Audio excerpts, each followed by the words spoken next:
Pada video kali ini kita akan nyeritain sosok pemimpin muda yang fenomenal, sang penakluk kota Konstantinopel, yang sebelumnya kota ini susah untuk ditaklukkan. Siapakah beliau? Beliau adalah Muhammad Al-Fatih, dan bagaimana beliau menaklukkan kota tersebut? Mari kita simak videonya. Sultan Muhammad Al-Fatih, atau yang biasa dikenal dengan Mehmed II, seorang sosok penguasa Utsmani ke-7. Mehmed II memiliki banyak kesuksesan di masa kepemimpinannya, seperti penaklukan Serbia, penguasaan Wallachia, penaklukan Bosnia pada tahun 1463 Masehi. Tetapi yang paling bersejarah adalah ketika kesuksesannya menaklukkan kota Konstantinopel pada tahun 1453, sehingga beliau mendapat julukan Sang Penakluk atau Al-Fatih. Sultan Muhammad Al-Fatih lahir pada 30 Maret 1432 Masehi di Edirne, Turki. Ia merupakan putra dari Sultan Murad II dan Humayun Hatun. Mehmed II mendapatkan pendidikan yang sangat baik dalam berbagai bidang, termasuk ilmu agama, seni, dan tentu saja ilmu militer. Tentu saja hal ini dilakukan sang ayah, Sultan Murad II, karena menginginkan anaknya menjadi pemimpin yang kuat. Kemudian Sultan Murad II mengirim Mehmed kecil yang berusia 11 tahun untuk memerintahkan di wilayah Amasya sebagai langkah awal sang ayah agar mendapatkan bekal. Sultan Murad juga mengirim guru-guru terbaik untuk mendidik putranya itu. Salah satu ulama yang berpengaruh pada waktu itu ialah Syekh Muhammad Samsuddin bin Hamzah yang juga menjadi salah satu gurunya. Beliau pula yang memacu semangatnya ketika dirinya sudah nyaris patah arang ketika menaklukkan kota Konstantinopel, dan beliau juga lah sebagai guru yang berani membentak dan memukul sang sultan. Konstantinopel sebelum ditaklukkan. Konstantinopel sebelumnya dikenal sebagai Bizantium, adalah ibu kota Kekaisaran Romawi Timur dan kemudian menjadi pusat Kekaisaran Bizantium. Kota ini terletak di semenanjung Balkan dan dikelilingi oleh laut, yaitu Laut Marmara di sebelah selatan dan barat, serta Laut Hitam di sebelah utara. Pada tahun 330 Masehi, Kaisar Konstantinus I mendirikan kota ini sebagai ibu kota baru Romawi dan dinamai Nova Roma. Namun setelah kematiannya, kota ini berganti nama menjadi Konstantinopolis atau kota Konstantinus. Kemudian setelah kota itu ditaklukkan oleh Sultan Muhammad Al-Fatih pada tahun 1453 Masehi, namanya adalah menjadi Istanbul. Bagi dunia Kristen, kota ini merupakan tempat yang terkenal, terpenting dalam kebudayaan dan kesejahteraannya.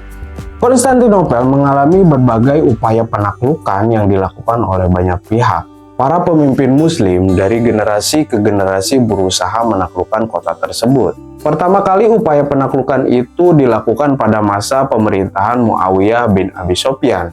Namun usaha itu tidak membuahkan hasil pula. Pada saat Mehmed II kembali naik tahta di usia 19 tahun setelah kematian ayahnya pada tahun 1451 Masehi, beliau memusatkan perhatiannya untuk memperkuat Angkatan Laut Utsmani untuk persiapan penaklukan kota Konstantinopel. Kenapa kota tersebut yang jadi prioritas? Yang pertama, dinasti Utsmani ingin menguasai perdagangan internasional di kawasan Konstantinopel karena Konstantinopel adalah kota yang strategis untuk perdagangan. Yang kedua, Muhammad Al-Fatih ingin menaklukkan dominasi Bizantium Romawi Timur di kawasan Timur Tengah. Dan yang ketiga, ingin menunjukkan kekuatan dan pengaruh Islam di dunia internasional. Dan ini yang menjadi motivasi sekaligus kekuatan besar bagi beliau. Sultan Muhammad Al-Fatih percaya akan prediksi Nabi Muhammad SAW yang disabdakan dalam sebuah hadis yang artinya kota Konstantinopel akan jatuh ke tangan Islam.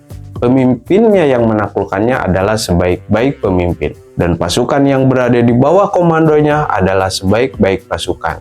Hadis riwayat Ahmad bin Hanbal. Di tepi selatan Bosporus bagian Asia telah berdiri benteng Anadolu Hisan yang dibangun oleh Sultan Bayezid I. Sultan Bayezid I ini beliau adalah putra dari Murad I.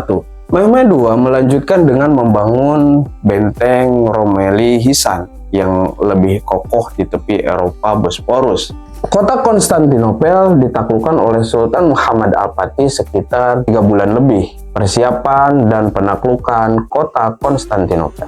Pada tahun 1453, Mehmed mulai pengepungan kota Konstantinopel dengan pasukan berjumlah antara 80 sampai 200 orang, kereta api, artileri, dan 320 kapal. Kota ini dikelilingi oleh laut dan darat. Armada ditempatkan di pintu Bosporus dari pantai ke pantai dalam bentuk bulan sabit untuk menghadang bantuan Konstantinopel dari laut. Tentu saja pasukan sebanyak itu, Muhammad Al-Fatih ini membutuhkan perbekalan makanan, minuman, obat-obatan, dan keperluan lainnya yang cukup banyak untuk pasukannya.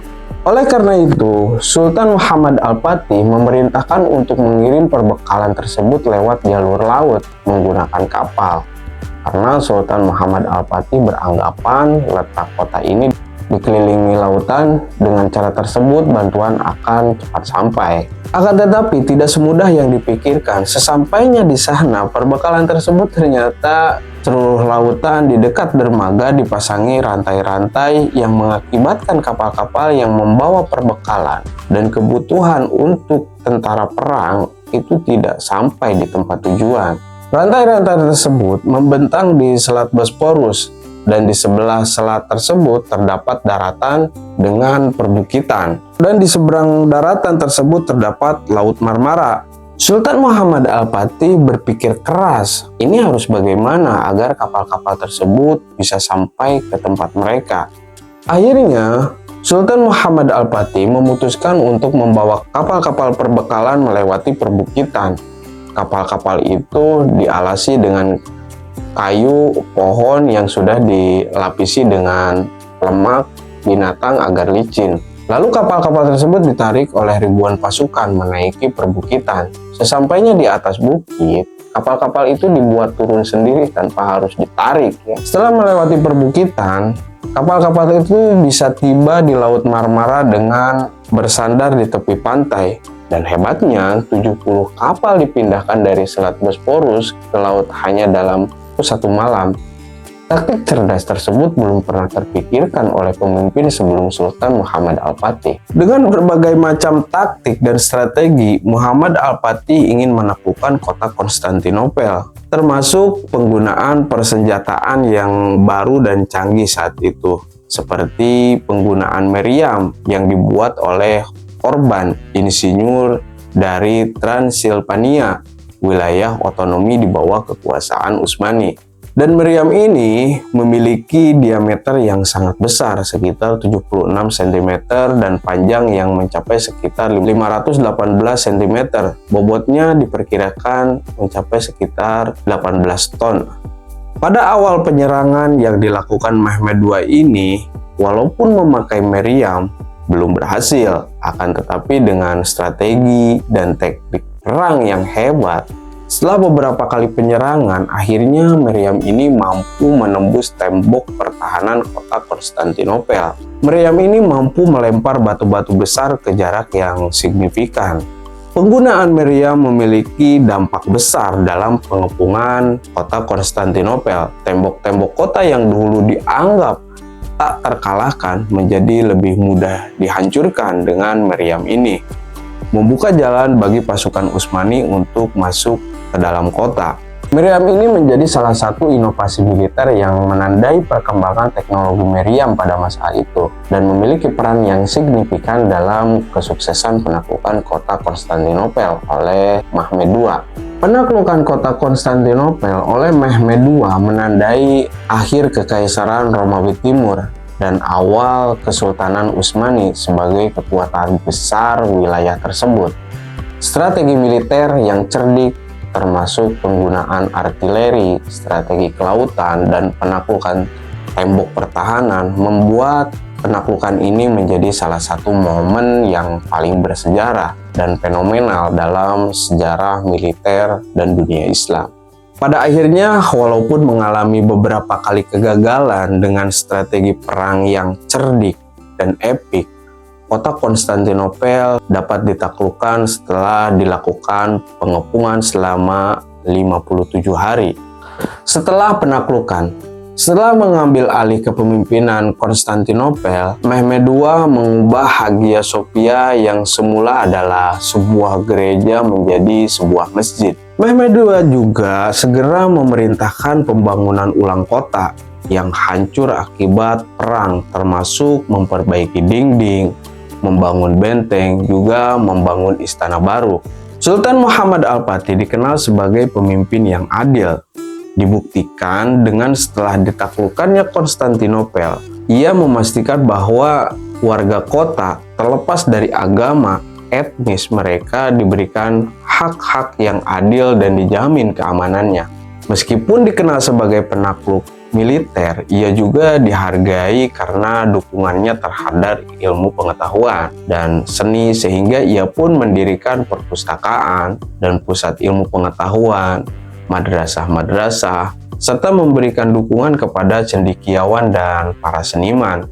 Tidak hanya sebatas pada pencapaian militer saja, Sultan Muhammad Al-Fatih juga melakukan reformasi di berbagai bidang, termasuk administrasi dan ekonomi, menunjukkan visinya dalam membangun dan memajukan kekaisarannya.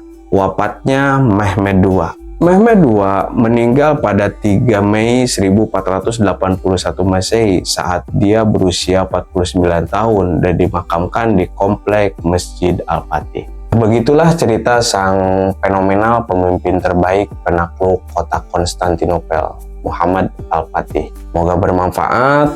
Mohon maaf kalau ada kekurangan, karena kesempurnaan hanya milik Allah Subhanahu wa Ta'ala, Sang Pencipta, Penguasa alam semesta. Jika ada kesalahan tolong dikoreksi, atau mau menambahkan bisa tulis di kolom komentar. Terima kasih sudah menonton video ini. Jangan lupa like, comment, and subscribe.